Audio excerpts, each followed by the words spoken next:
Hello everyone and welcome to another video here on the channel. Today I'm going to be going through my full club by club recap of the 2025 AFL draft. I'm your host Scoops, the sole admin of Scoops. Please remember to share this video around, subscribe if you haven't already. Follow this page on Insta as well, AFL Info Live, and on Facebook, Scoops All Things Footy 24/7.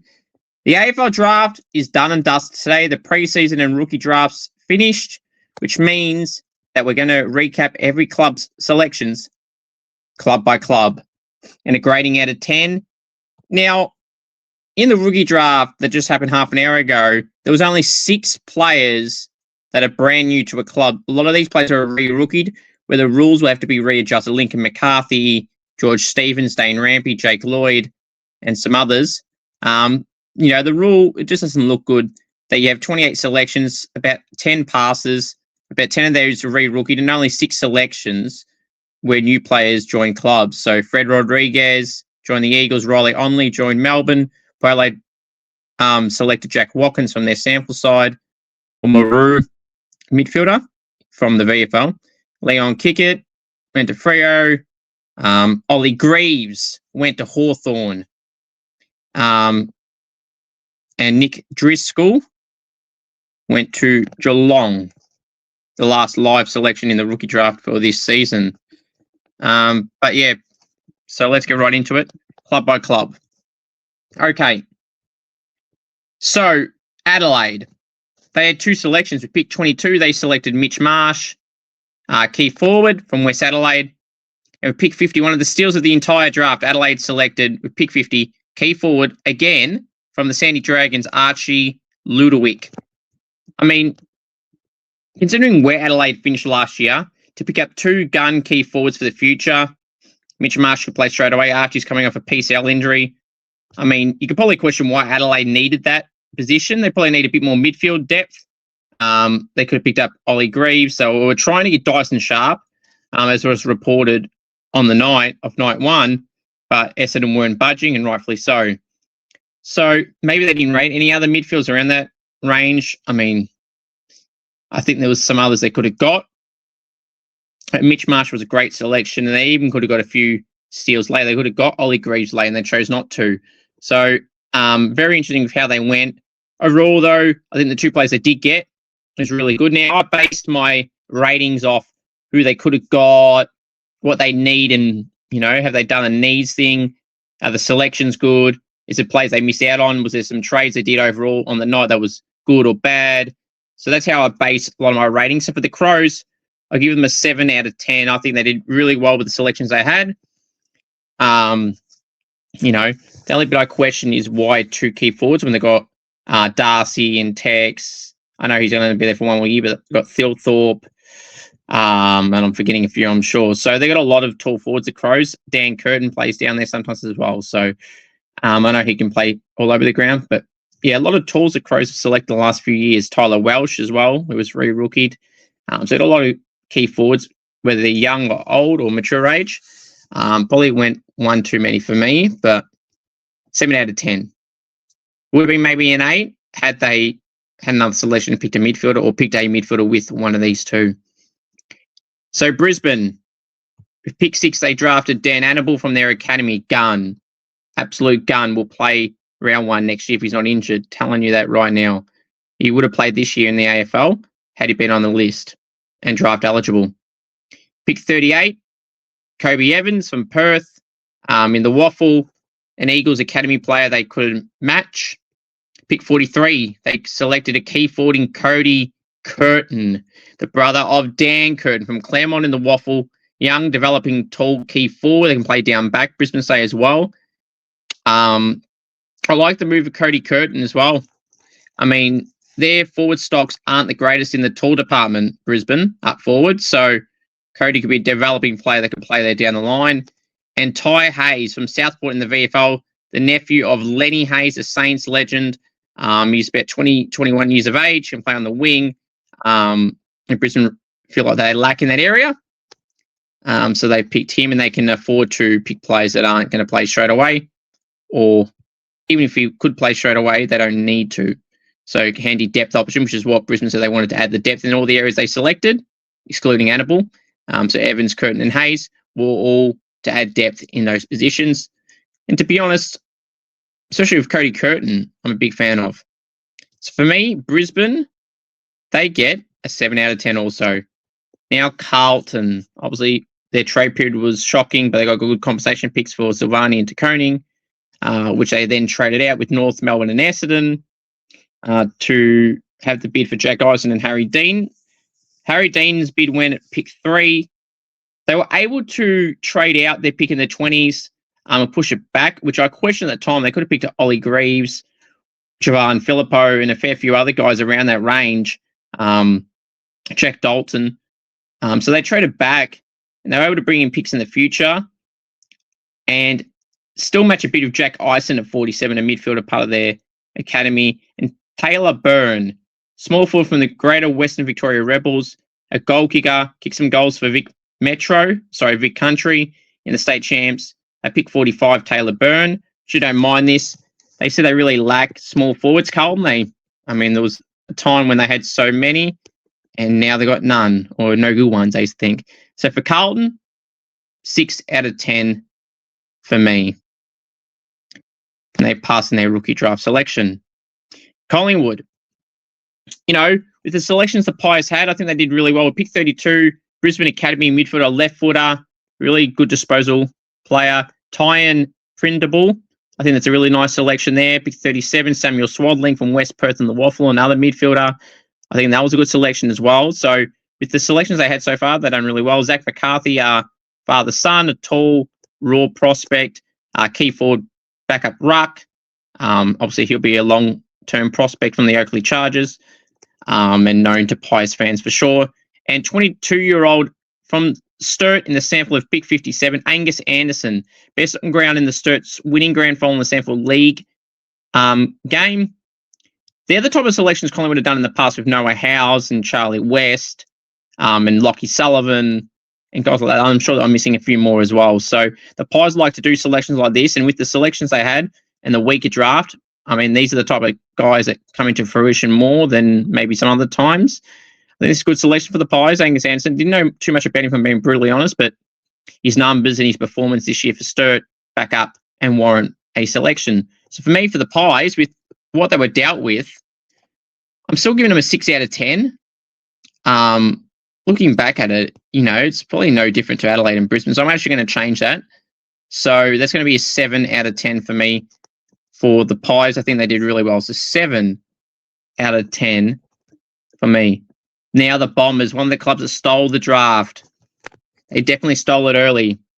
At pick 9, they selected Sullivan Roby. Pick 10, they went Jacob Farrow.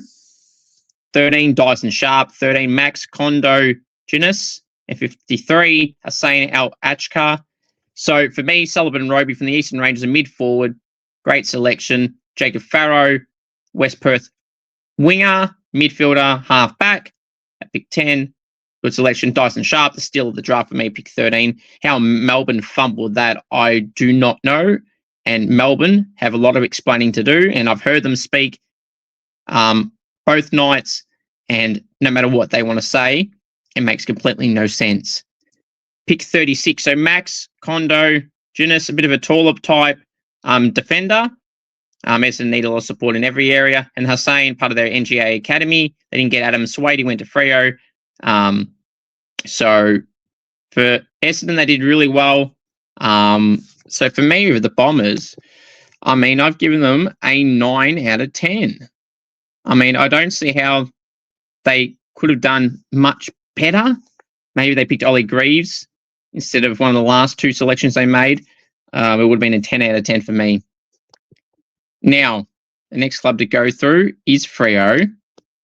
So, for Fremantle, they had pick 25. They selected Adam Swade from Essendon's NGA Academy, who chose not to match.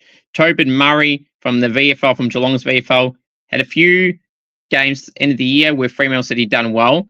A bit of a random one. I know he was linked to Carlton and Geelong as well, Tobin Murray, but the way Fremantle spoke, it's like they only picked him because of a few performances, and normally you need, a whole range of form. And in the rookie draft, they selected Leon Kickett, a small forward from the Waffles. So a mature age player. So bit of an interesting one there as well. I mean, Fremantle have gone 2 small forwards where Swade can play a bit of midfield. Actually, 3 actually. So they really address their small forwards here. They don't really need midfielders, so I understand them passing on some of these mids that should have gone earlier. Maybe someone like Javon Phillippo and Jack Dalton would have been better selections for Fremantle. But yeah, for me, Fremantle, bit of a whatever for me. Nothing special. So 4 out of 10 for me with Freo. Oh, Geelong. So Geelong went close to home with pick 33 in Hunter Holmes, the brother of Max Holmes from the Oakley Chargers, a raw developing prospect who, I mean, let's be real. If his last name wasn't Holmes, Geelong wouldn't have picked him up. So, bit of a random one. Harley Barker, 24, from Sturt, the Sample, 18-year-old, had done ACL early in the year, was doing all right before that injury. Probably would have been a tad higher, maybe, had the ACL injury not happened. In Geelong, in the rookie draft, Nick O'Driscoll, which was another selection they did, as I mentioned before. So Geelong, they did absolutely nothing. So I don't understand why they had a plethora of players they could have chosen when they went the way they did. So very bad for me for Geelong this trade period. Or they were terrible in the trade period.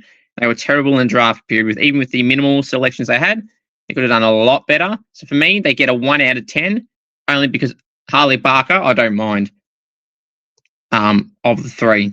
So they're very random for me. 1 out of 10, Geelong. Gold Coast absolutely nailed it. They got all their academy players. Pick 2, Zeke Hewlin. Pick 5, Dylan Patterson. Pick 17, Jai Murray. Pick 18, Bo Adensall. Pick 46, Kobe Colson. And an even added bonus at 28, they were able to trade up and bring in Avery Thomas before the Kobe Colson bid from Tasmania. Can play half back. Good kick. The only player from Tasmania to be drafted the entire draft, so under Avery Thomas. So, I mean, I think it's obvious where I'm going. The Gold Coast Stars started academy crop. The rules need to be changed. We know that. St Kilda and Fremantle have been strong advocates for that, and rightfully so. And so Richmond now, through Ryan Geeshan, who thinks the same, or Reece Geeshan, sorry. So, but for now, Gold Coast, 10 out of 10. Absolutely nailed it to perfection. The Giants, they did basically nothing as well, like Geelong, very similar. They got a pick 15, Oscar Baker, pick 51, Finnegan Davis from the Western Jets, and redrafted Jake Stringer at 59. So, I mean, Oscar Taylor, who I interviewed, be a good halfback runner, winger type. The Giants don't need a whole lot of much. They seem to do these interesting selections where people don't expect, and Finnegan Davis is one from the Western Jets. Had good numbers. When I saw his numbers, he averaged like 21 plus disposals on average this year, so that's pretty solid.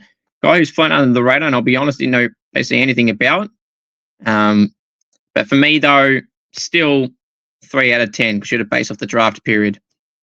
Hawthorn, well, gee, they started so shit, then they evened it out, and then they stole. Well, they didn't stole.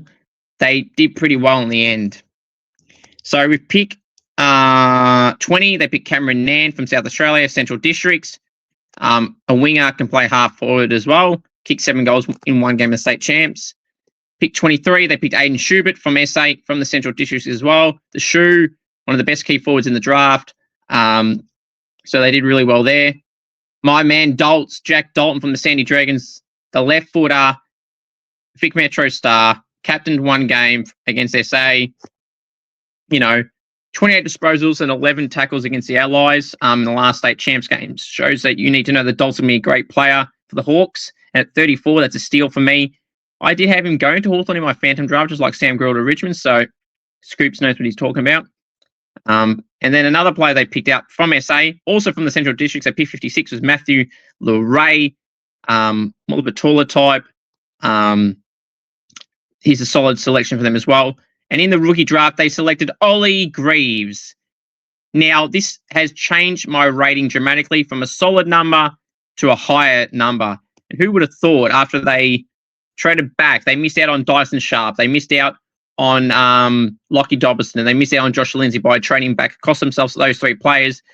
But they Then added 2 future firsts in the process, though.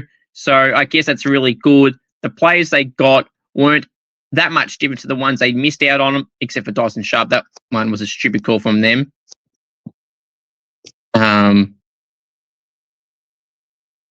So, yeah, it's an interesting one. You know,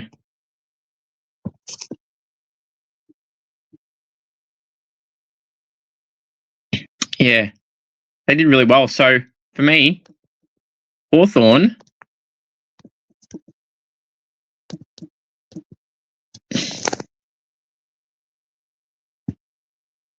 is an 8 out of 10. I know, I'm just processing this. Ollie Greaves, Cameron Nan, Jack Dalton, Aiden Schubert, and Matthew Leray. I mean, and then 2 future second picks as well. So, I mean, to be fair, I can't not give them a good rating now. So, that's, great for the Hawks in the end. So, an 8 out of 10 for me. Melbourne. They might as well have not turned up, because for 99% of the night, they didn't bother turning up today, yesterday, or the other night before. But with their first pick, they picked up Xavier Taylor, as I outlined on night 1 recap. Great selection, tall, rebounding halfback, then play on the wing and maybe go through the middle at some point over his career at pick 11. Then Latrell Pickett, the cousin of Cosy Pickett, at pick 12. See, that didn't stop there, because that pick 30, they went Thomas Matthews, who's good mates with Bailey Humphrey, who they tried to get in the trade period, who Stephen King used to coach. So, I mean, if Melbourne are really going to continue to base their selections off people they want to pick up in the future, potentially, that's not smart strategic planning. Because look at Fremantle, when they picked up Isaiah Dudley, they picked him up just so they can get Cosy Pickett across, and that didn't work for them. So Melbourne clearly haven't learned. Geelong haven't learned. Western Bulldogs with Will Darcy haven't learned. These players would not have got picked up at where they did, or at all, if it wasn't for their last name and players that are related to them at the clubs that they end up going to. No ifs, ands, or buts about it. Melbourne's key need, as I've stressed out numerous times, was midfielders. They picked up none in the main draft with their first 3 selections. They failed the draft period. They failed the trade period, because now those picks they brought in meant nothing, basically, because they didn't bring anyone good with those selections, excluding Xavier Taylor, but he's not a mid.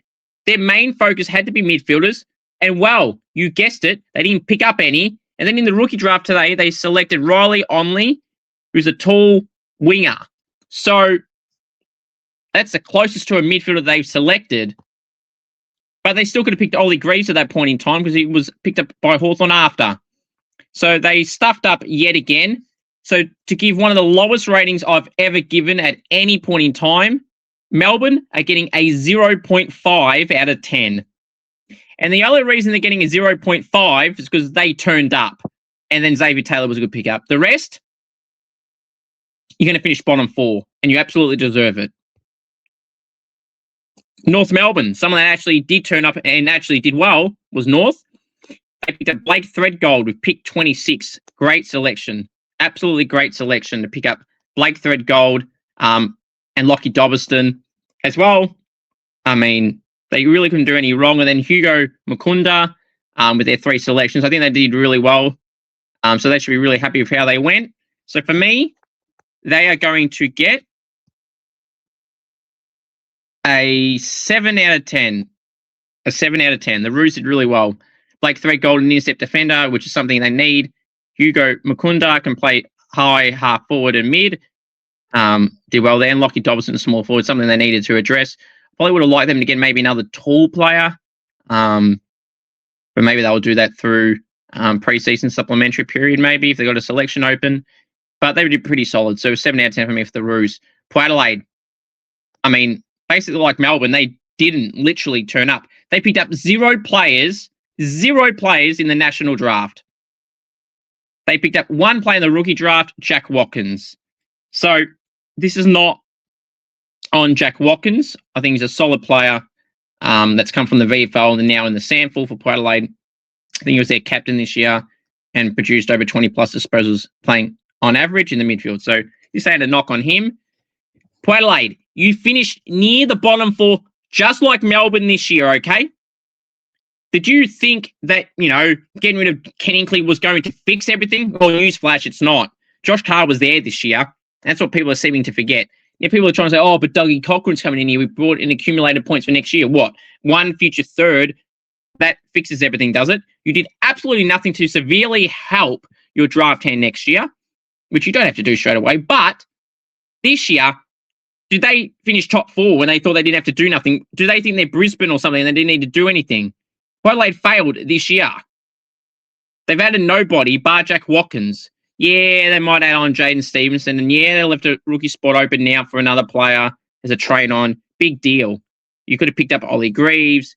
You could have picked up Javan Filippo. You could have picked up anyone. And the players you upgraded from the rookie list to the senior list, I mean, if you think they're good, well then, wow. So you are joining Melbourne in getting the equal worst rating from me of all time, a 0.5 out of 10. Absolutely terrible.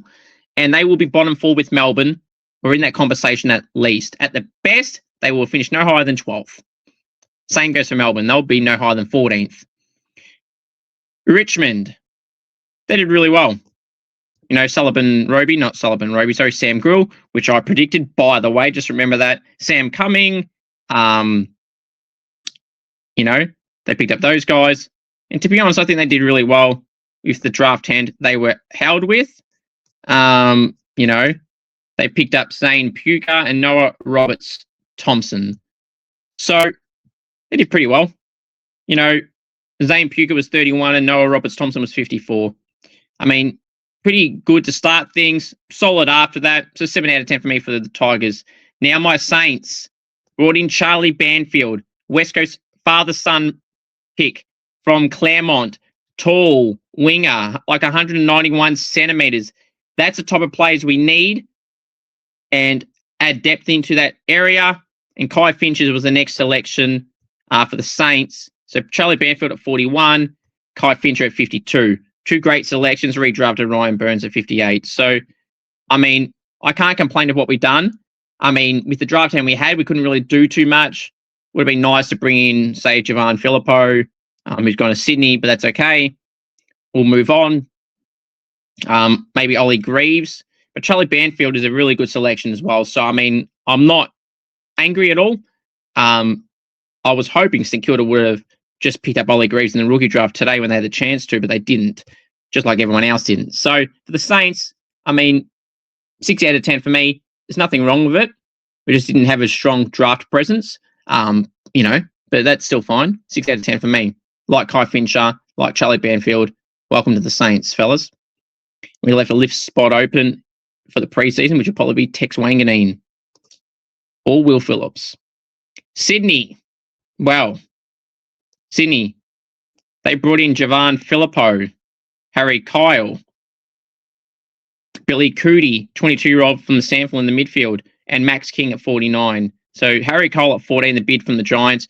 35 for Javan Filippo, the brother of Mateus, who plays mid-forward, can kick on his left and right foot. Billy Cootie, 22-year-old midfielder from Norwood in the SANFL, who had a good season apparently. No, Norwood, sorry, not... Yeah, no, I said Norwood. And Max King, the Swans Academy tall forward. I think he'll be a great player. The Swans did really well, so 7 out of 10 for me. The West Coast Eagles, wow. They're here to show you why. They're the big birds, kings of the big game. They were the kings of the draft period. Pick 1, Willem Dersma. Pick 4, Cooper Duff Tytler. Pick 19, Josh Lindsay. Pick 29, Sam Allen, a steal. The Oakley Chargers captain, who had done his ACL at the start of the season.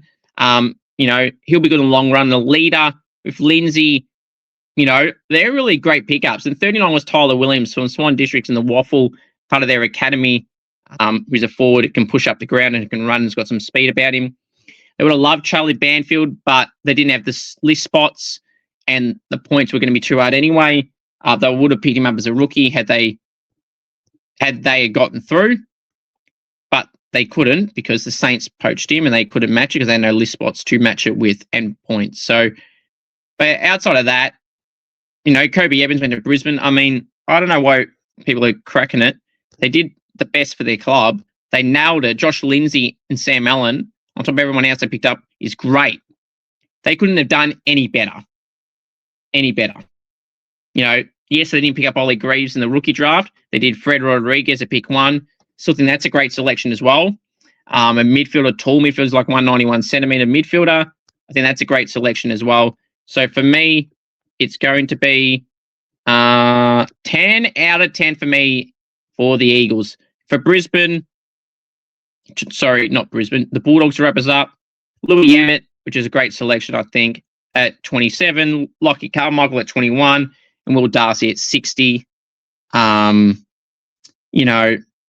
Bit of whatever. Not great, not bad. No offense to Will Darcy. Not saying he won't be a good player, but I think he's been drafted for his last name alone. Hasn't had much footy at high level or even at Coach Talent League level lately. So I don't know why, people have thinking it's an amazing selection. This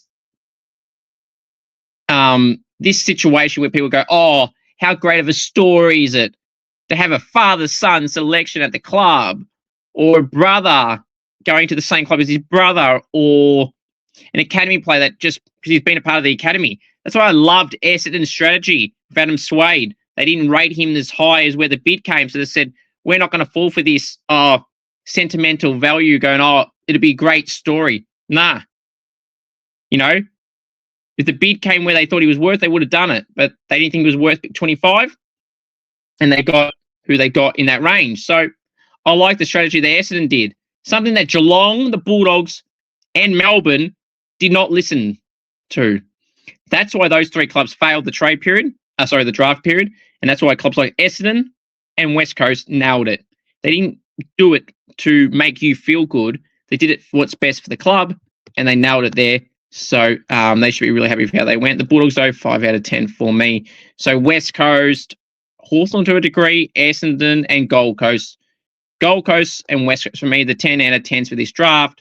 Essendon a 9 out of 10 and Hawthorn an 8 out of 10, considering where they came from. And a lot of clubs were on 7, a few on 6, and then obviously Fremantle on 4, Giants a 3, and then Geelong a 1. And then Melbourne and Port failed the draft with 0.5s out of 10, breaking records. Not for the right reasons. Thank you all for watching my draft recap. There'll be more content coming out. Hopefully some more interviews and goalkeeping challenges. The AFL draft and trade period is not that far away. The grand finals next week as well. So a lot more content still to come. Thank you and go